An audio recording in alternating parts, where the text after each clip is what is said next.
Онколог врач менин балама укол сайган. Буга иш козголбоду. Мен анын үстүнөн арыз жазып сотко бербедим. Себеп дегенде соттук иштердин баардыгы экспертизанын негизинде болот. Эми экспертизаны барыңыздар эле билесиздер.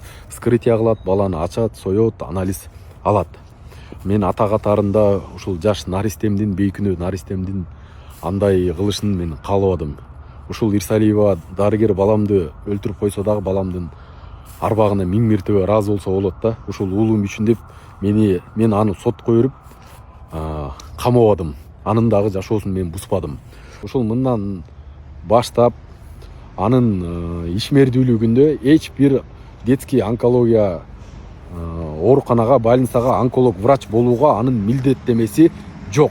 Анын характеристикасына, анын карьерасына, же болбосо анын ошол кылган буга чейинки нерселердин бүттүгүнө ошондой министрлик комиссия чечим чыгарып берди.